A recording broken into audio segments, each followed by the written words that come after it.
Long ago, in the peaceful town of Adweso, there lived a young man named Kwesi. Kwesi was the pride of the town, the first in his family to finish the university. And not just finish, but finish with the highest honors, a first class. Yet, as the elders say, a full calabash is not always filled with soup. For even with his knowledge, Kwesi could not find work. He labored from dawn till dusk, carrying blocks on construction sites, weeding farms, sweeping compounds, and anything that could earn him a few coins. And every time he earned something, he divided it in two. Half for himself, and half for his love, Akua. Akua had finished college but had no job. Kwesi loved her deeply, the kind of love that burns like firewood under a cooking pot. He would often smile and say, "Akua, one day, I will buy us a house so big that the wind will get lost in it. And you will ride in the finest Mercedes-Benz in Adweso."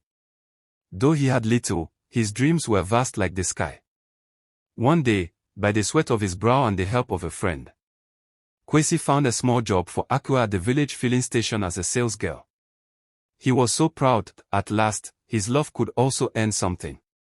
But fate, that tricky weaver of destinies, had other plans.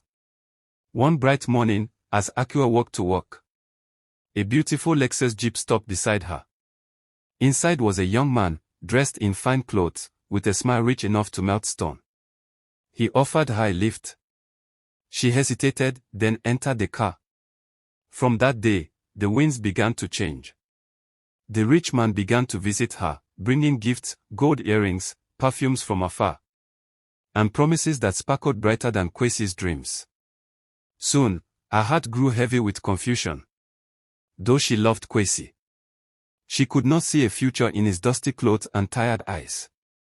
So one evening, she told him, "Kwesi, you are a good man, but love cannot fill an empty stomach." Kwesi's heart broke. He cried like thunder that shakes the heavens. He had no father, no mother, Akua was all he had. But after many nights of tears, he whispered to himself, "Even the palm tree starts small, yet it grows taller than the forest." So Kwesi worked harder. He took night classes, learned new trades, and slowly built a small business. His sweat became his prayer, and time became his friend. Years passed. The moon and sun danced many times before fate brought them together again. In the grand estate where Akua now lived with her rich lover, a new neighbor arrived, quiet, gentle, and elegant. Akua went, as a good neighbor, to greet him. But when the door opened, her breath caught. There stood Kwesi, dressed in a fine suit, his watch gleaming, his cologne soft and royal. Her heart pounded like drums in a festival. She stammered, "Kwesi, is it you?" He smiled kindly and said, "Yes, Akua. The man who once carried blocks now builds homes." Kwesi has become so successful that he was the new owner of the whole estate.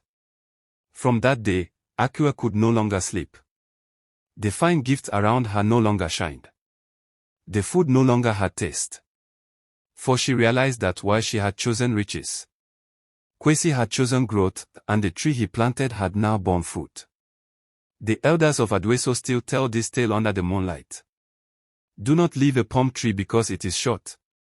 For when it grows tall, you will need to raise your eyes to see it. And so ends the story of Kwesi and Akua. A tale of love, loss, and the power of patience. Now my dear listeners, tell me, do you think Akua made the right choice when she left Kwesi?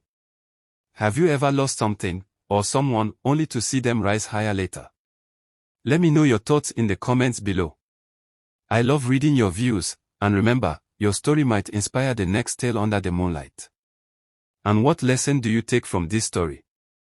Let me know your thoughts in the comments below.